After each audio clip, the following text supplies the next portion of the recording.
Part 2, toxins. How do they show up in the nervous system? What do they do to you? And how does chiropractic help it? I'm Dr. Noah of Flow Life Chiropractic, and this is part 2 of a mini series going through the 3 T's: traumas, toxins, and thoughts. This will all be concluded with how these can all manifest together and severely affect developing children on a neurological level. So without further ado, let's jump into part 2, toxins. Now, toxins are pretty well known amongst people. Many people out there can say, oh, I shouldn't eat that. Oh, I shouldn't eat that. And you might be drawn to think about diet, for example. And many people will agree out there saying, oh, but it's all in moderation.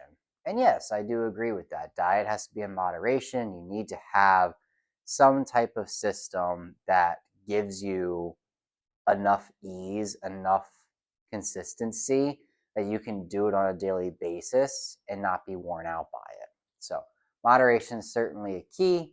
However, food isn't always the issue that we're looking at here. We could dive deep into the nutritional protocols, but we want to focus strictly on the nervous system here. So, how do toxins wear out the nervous system over time? Well, this is easier to compare with sickness, for example.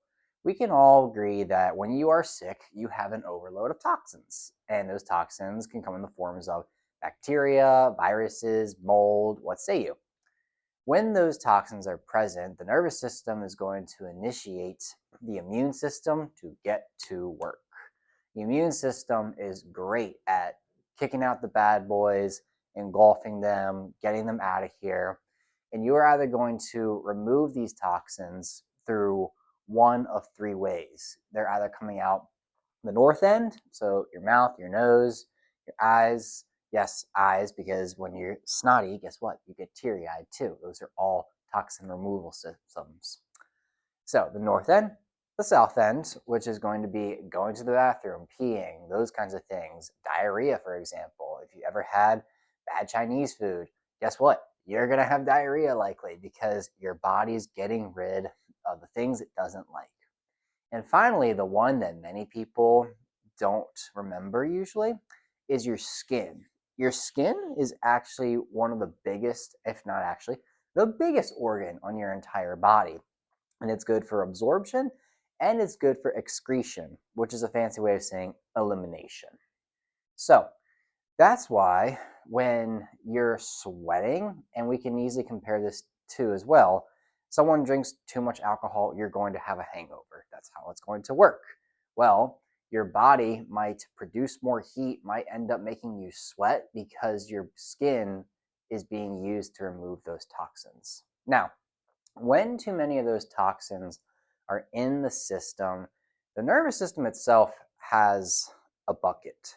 And the bucket is analogous to how much stuff, how many responsibilities can we hold, or how much stress can we handle before our bucket starts to overload. So, when the bucket is full with toxins, that means that there's not as much room for something else. Now, what that something else is could be anything for that matter. So, the nervous system is bogged down by these toxins that is going to take away resources because we're only focused on getting them gone. We don't care too much about digesting food. We don't care about the perfect quality of sleep. Now, sleep might be emphasized during this, but that's not the priority. The priority is remove the toxin because that keeps you alive. And until we remove this toxin, everything else is going to be thrown to the side. That's in a healthy nervous system. Over time, if you are someone who struggles with getting sick a lot, or you have many different allergies and food aversions, then many things out there can be toxins to you. However, your nervous system begins to shift a little bit because over time its bucket gets smaller. It realizes, oh, we got another illness, we got another set of allergies. Okay, what do we have to do in order to get these toxins to a low enough level where they don't bother us as much and we can ignore them? That's very different versus complete removal of the toxin. Now, every toxin has a different difficulty in getting rid of it.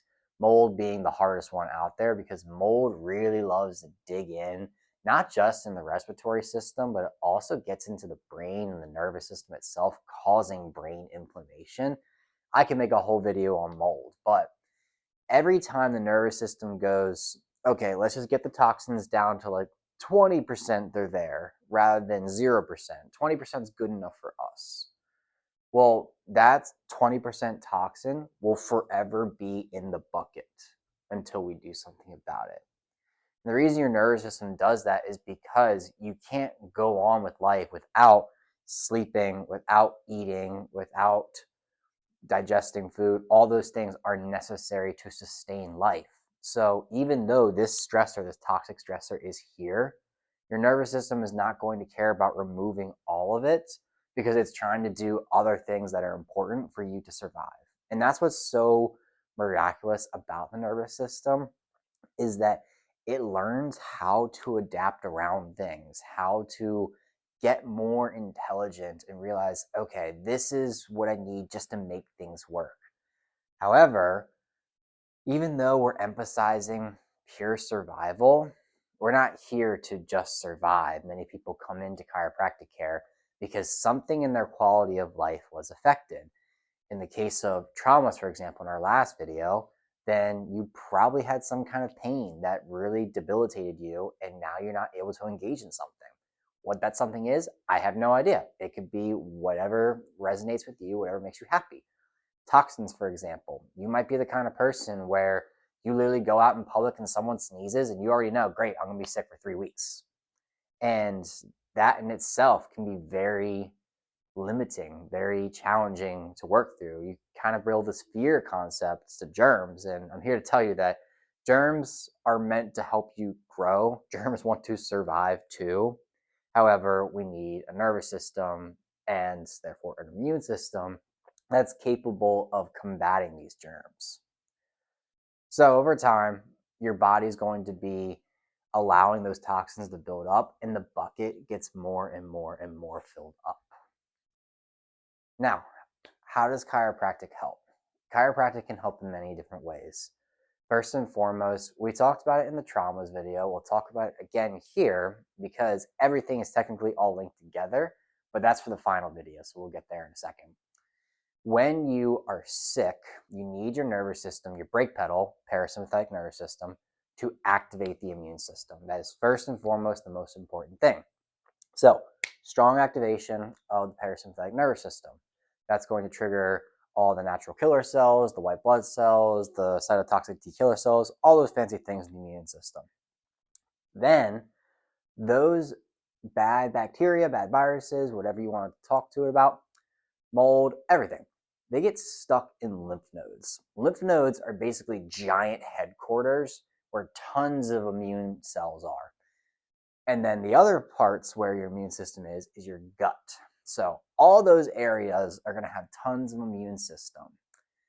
Your lymph nodes and your lymphatic system only pushes fluid when you breathe, not the chest breathing, the deep belly diaphragmatic breathing, because that changes pressure. So it moves fluid when you breathe properly or when skeletal muscles contract properly. This creates a milking phenomenon similar to pulling sausage out of a tube. That causes fluid to move, and eventually this allows all that lymph to be dumped into the circulatory system, which is eventually filtered out by the kidneys, and you're going to pee it out. Or the mucus might drain into the neurogut system, where there's more immune system. So movement is a huge aspect of that, and that micro movement comes from a stable and regulated nervous system.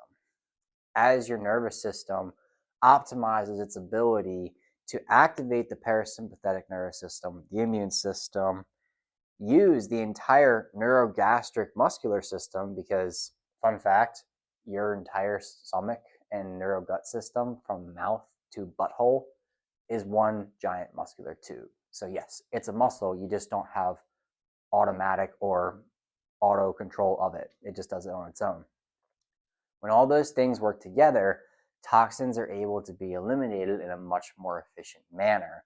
And in the beginning of care, your removal of toxins actually might look uglier because your nervous system goes, oh, that 20 to 30% that I didn't care about, that's got to go if we're ready to heal. So guess what? You might spike a low-grade fever.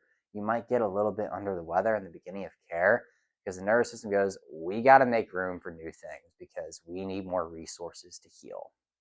So toxins can wear out the nervous system. They can be sickness. They can be bad food. They can be mold.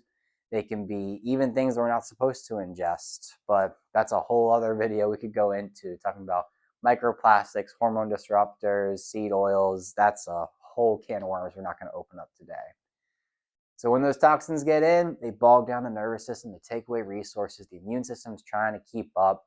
Eventually, the nervous system goes, this is good enough. Let's keep it here so we can focus on other things. Chiropractic kickstarts the nervous system, kickstarts the immune system, helps the entire neuromuscular system, neurogut and immune system, move all the lymph, move all the junk throughout the lymphatic and gut, expel it through the north, south, or skin, and therefore the body is able to expel toxins much more efficiently. So if you've had any questions throughout this video, drop them in the comments section. If you like this kind of content, please click that subscribe button. Every single subscriber helps. Thank you for being here, and I'll see you on the next one where we talk about thoughts.